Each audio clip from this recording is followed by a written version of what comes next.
ఓం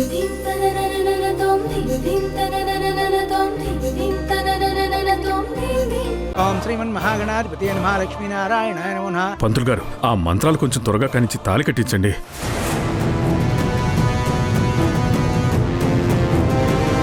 ఏమైంది బాబు, ఎందుకంత కంగారు పడుతున్నావు? దేవుడి దగ్గర కూడా కంగారు పడితే ఎలా? అది కాదు పూజారి గారు, అక్కడ పాప ఆపరేషన్ థియేటర్లో ఉంది. మీరా కనిపించకపోతే తను కంగారు పడుతుంది.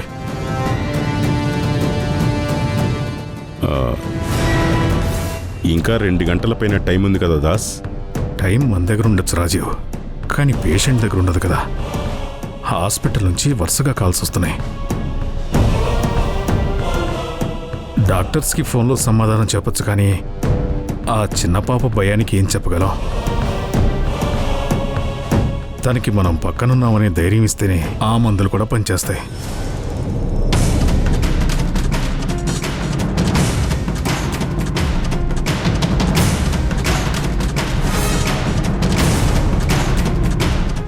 అవునన్నా, మీరు చెప్పింది కూడా నిజమే. పాప భయపడుతూ ఉంటుంది. పాపకిప్పుడు నా అవసరం ఉంది. పూజారి గారు, ఈ తంతు త్వరగా కంప్లీట్ చేయండి. నా బిడ్డ దగ్గరికి వెళ్ళాలి. సరేనమ్మా, త్వరగా ముగించేస్తాను. ఓం మహాగణాధిపతి నమః. అక్షంతలు వేసి నమస్కారం చేసుకోండి బాబు.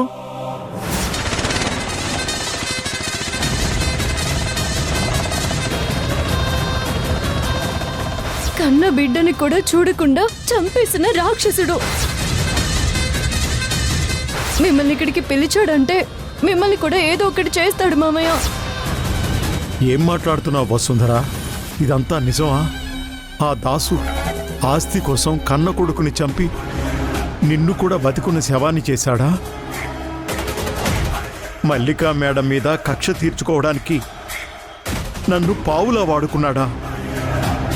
ఇన్నాళ్ళు వాడు అమాయకుడని, ఎక్కడున్నాడు అని మేం బాధపడని రోజంటూ లేదు. నందిత పరిస్థితి అయితే నీకు ప్రత్యేకంగా చెప్పాల్సిన అవసరం లేదు. ఇంతమందిని ఇంత ఘోరంగా మోసం చేశాడా వాడు?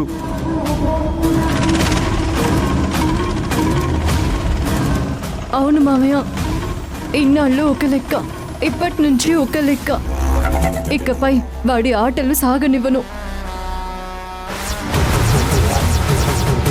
ఒక తల్లి కడుపు కోతకి కారణమై కూడా భయపడకుండా మళ్ళీ తిరిగొచ్చి ఒక పచ్చని కుటుంబాన్ని ముక్కలు చేసి అందరినీ విడదీసి మోసం చేసిన అతన్ని అంతకంత శిక్ష అనుభవించేలా చెయ్యాలి. ఈ పోరులో నేను నీకు అండగా ఉంటాను తల్లి. నీ జీవితంలో వచ్చిన ఈ తుఫానుకి నేను కూడా ఓ కారణం. నేను నీతో వచ్చి వాడి నిజరూపాన్ని అందరికీ తెలియజేస్తానమ్మా.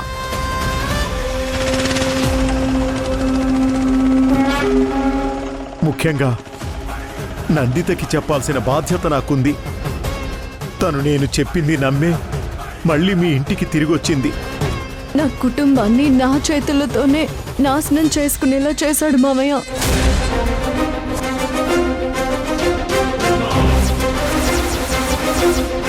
పాపం ధ్రువ సార్ని అత్తమ్మని నేను చాలా బాధ పెట్టాను.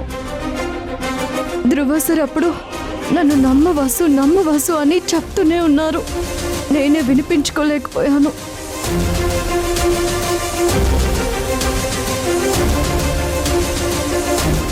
వాళ్ళకి మంచి చేస్తున్నాననే భ్రమలో వాళ్ళనే నేను నరకంలోకి నెట్టేశాను. ఇప్పుడు ఎలాగైనా పెళ్లి జరగకుండా ఆపాలి.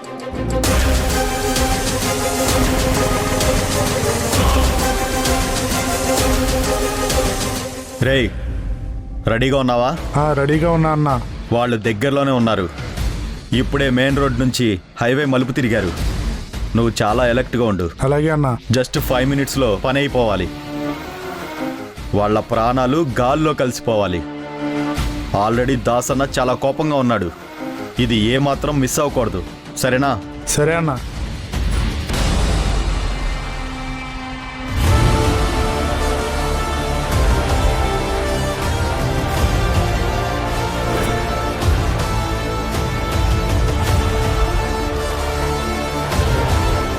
ఎత్తండి ధ్రువ సార్ ప్లీజ్.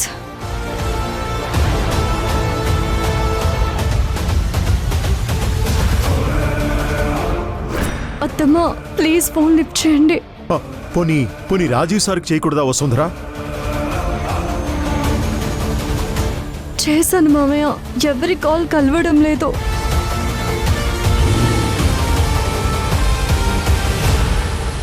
ఈ విషయం తెలిసినప్పటి నుంచి ధ్రువ సార్కి, అత్తమ్మకి, రాజీవ్ సార్కి, నందితమ్మకి అందరికీ కాల్స్ మార్చి చేస్తూనే ఉన్నాను. ఎందుకో తెలీదు, ఎవరికి సిగ్నల్స్ కలవడం లేదు. ఏంటో మనసు అస్సలు కుదురుగా లేదు. ఏదో కీడు శంకిస్తోంది. గుడికి తొందరగా చేరుకోవాలి. అసలు నేను అక్కడి నుండి వచ్చేశానని ఆ దాస్కి ఈ పాటికి తెలిసిపోయి ఉంటుంది. వాడు ఊరుకోడు. వేరే ప్లాన్ ఏమైనా చేసుంటాడా?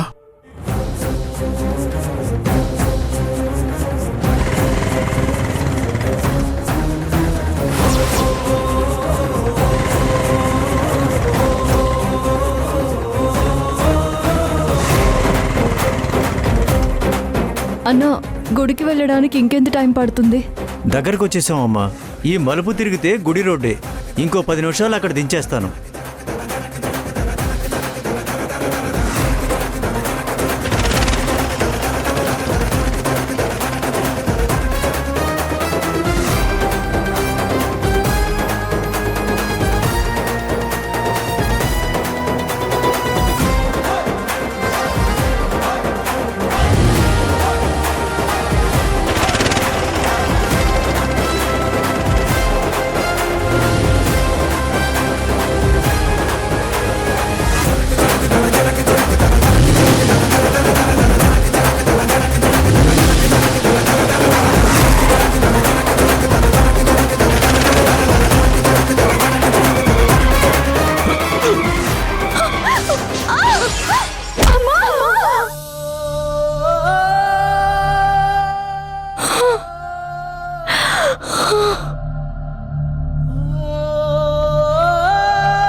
రేయ్, ఒకసారి వాళ్ళని చెక్ చేద్దాం. చచ్చారో లేదో అన్నది చెక్ చేద్దాం. వాళ్ళ ఫోటోలు తీసి అన్నకు పెట్టాలి.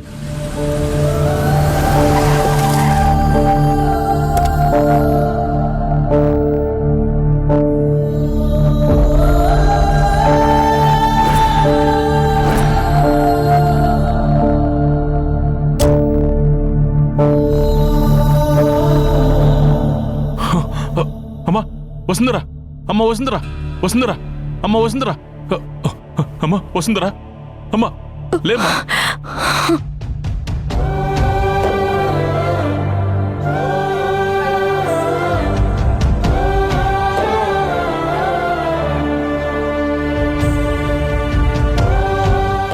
అయ్యో రక్తం వస్తుంది. పదమ్మా హాస్పిటల్కి వెళ్దాం, పద. అన్నయ్య, మామయ్య ఎక్కడున్నారు? మావయ్య నువ్వు కంగారు పడకమ్మా. అసలు ఏమైంది అసలు? అన్నయ్య, నేనే కాదు, అక్కడ భాస్కర్ మామయ్య నన్ను కాపాడడానికి బయటికి నెట్టేశారు. మామయ్య ఆటోలో ఉండిపోయారు. నేను వెళ్ళి చూసొస్తాను.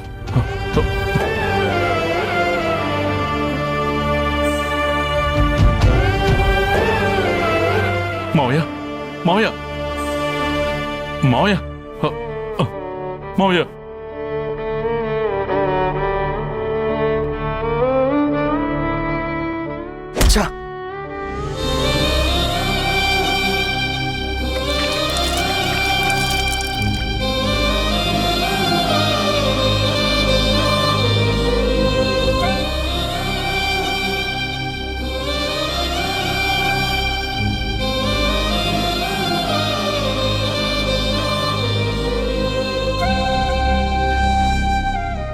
మామయ్య, మామయ్య లే మామయ్య,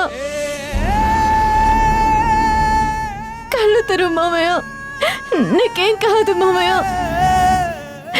నన్ను క్షమించు మావయ్య, నా వల్ల ఇదంతా జరిగింది. అమ్మా వసుంధర, భాస్కర్ మావికి రక్తం చాలా పోయిందమ్మా. పరిస్థితి చాలా విషమంగా ఉంది. టైం లేదు. ఈ ఇమ్మీడియట్గా ట్రీట్మెంట్కి తీసుకెళ్ళాలి. నా కారులో ఎక్కించుకుని హాస్పిటల్కి తీసుకెళ్తాను.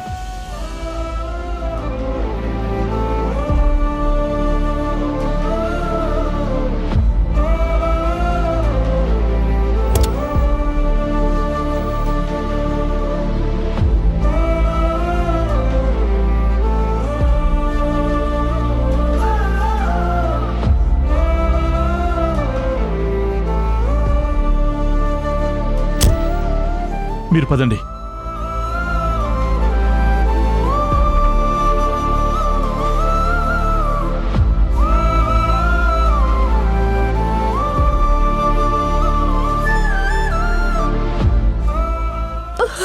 అమ్మా వసుంధర, రా, నువ్వు కూడా కారెక్కు. నీ తలకు కూడా దెబ్బ తగిలింది. లేదన్నయ్య, నేను హాస్పిటల్కి రాను. నేను బాగానే ఉన్నాను చూడు. ఇప్పుడు నేను గుడికి వెళ్ళాలి. నా వల్లే ఆ కుటుంబం పెద్ద ఆపదలో పడబోతోంది. ఈ పెళ్ళి ఆపకపోతే నేను బ్రతికుండి కూడా ఉపయోగం లేదన్నయ్య. మీరు మామయ్యని తీసుకొని హాస్పిటల్కి వెళ్ళండి ప్లీజ్ అన్నయ్య. ఏం మాట్లాడుతున్నావు వసుంధర? నీ తల నుంచి రక్తం కారుతుందమ్మా. నాకేం కాలేదన్నయ్య.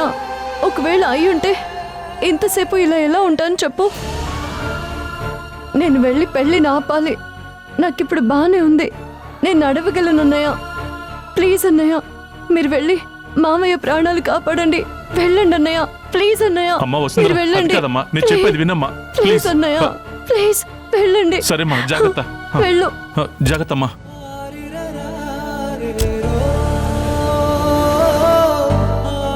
వీడు అంబులెన్స్ కోసం ఆగకుండా తన కారులోనే హాస్పిటల్కి తీసుకెళ్ళిపోతున్నాడు రా. ఇప్పుడు వసుంధర బతికిపోతే మనం ప్రాణాలతో ఉండం. భగవంతుడా, మామయ్యకేమీ అవ్వకూడదు.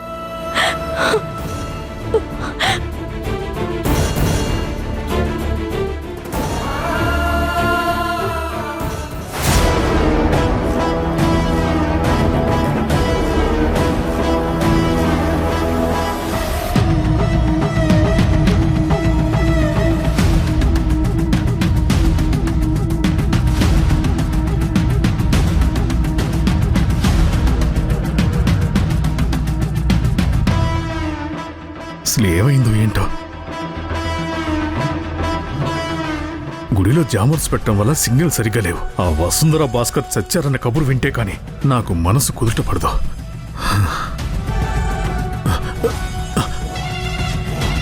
ఇక్కడ సిగ్నల్స్ అందుతున్నాయి.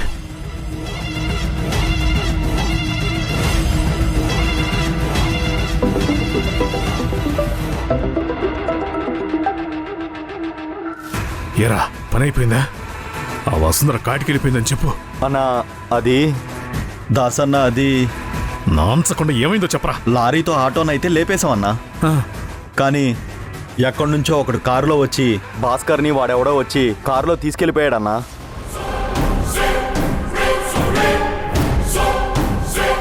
చెత్త విధవల్లారా. ఒక ఆడదాన్ని చంపమని లారీ ఇస్తే దాన్ని కూడా తప్పించారా?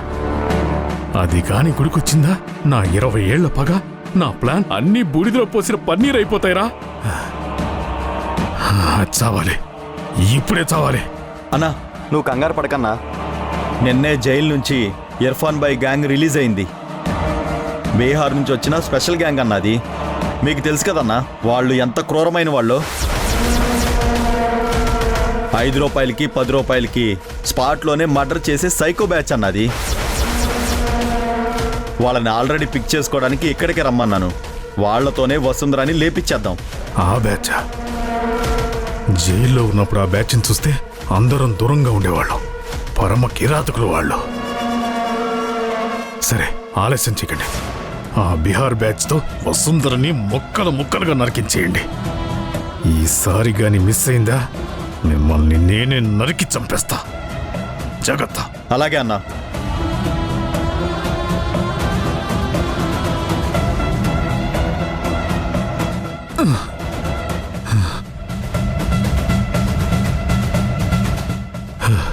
ఇర్ఫాన్ భాయ్ బేచా. ఇక దేవుడే వచ్చినా అది బతికే సమస్య లేదు.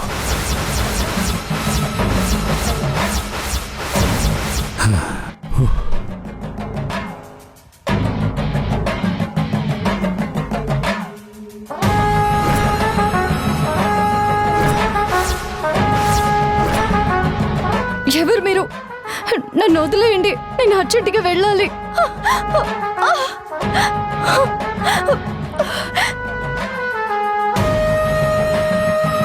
వదిలేండి ప్లీజ్, మీకే చెప్పేది. నేను ఇప్పుడు అర్జెంటుగా వెళ్ళాలి, మీకు దండం పెడతాను, వదిలిపెట్టండి. ఎక్కడికి పోతావి?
कौन है रे वाला?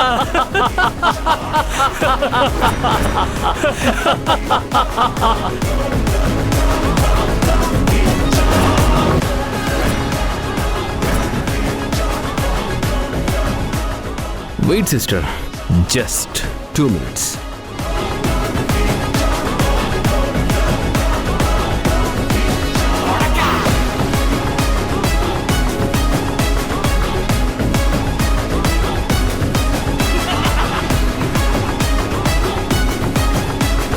कौन है रे तू? हई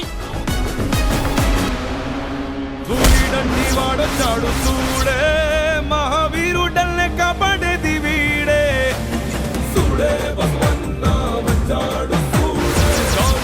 बिहार से आया है हम, जरा बच के रहना.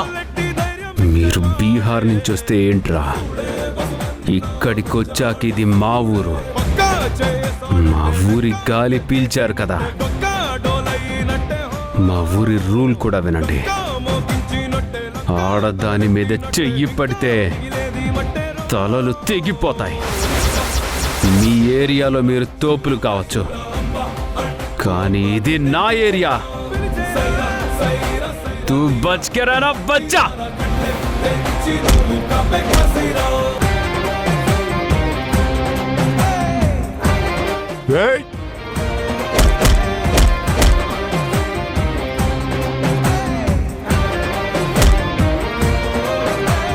సూరిడంటి వాడొచ్చాడో సూడే, చిమ్మ చీకట్టంతా చిల్చుకొచ్చినాడే. పొట్ల గిత్తారంకెలేసే డోలు చుట్టూ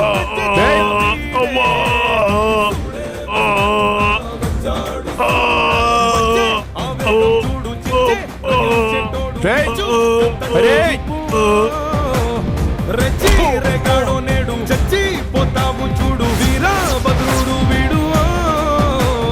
వీర వీర వీర సూర సూర సూర అమ్మ అంటూ అమ్మ నిన్నే పిలిచేరా. సైరా సైరా సైరా సాప శివ తెచ్చి నువ్వు కబెక్కసిరా. వీర వీర వీర సూర సూర సూర అమ్మ అంటూ అమ్మ నిన్నే పిలిచేరా. సైరా సైరా సైరా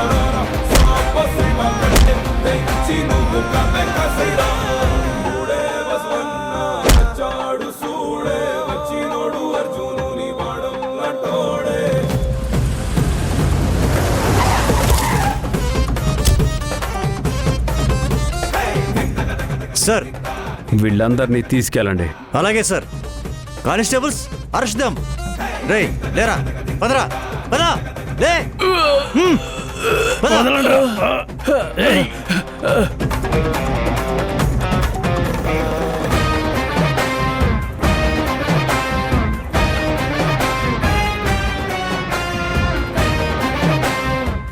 సిస్టర్, నువ్వు బానే ఉన్నావు కదా? ఎక్కడికి వెళ్ళాలి నువ్వు? నేను కొండపైనున్న అమ్మవారి గుడికి వెళ్ళాలి, చాలా అర్జెంట్. నా బైక్ ఎక్కు, నేను డ్రాప్ చేస్తాను.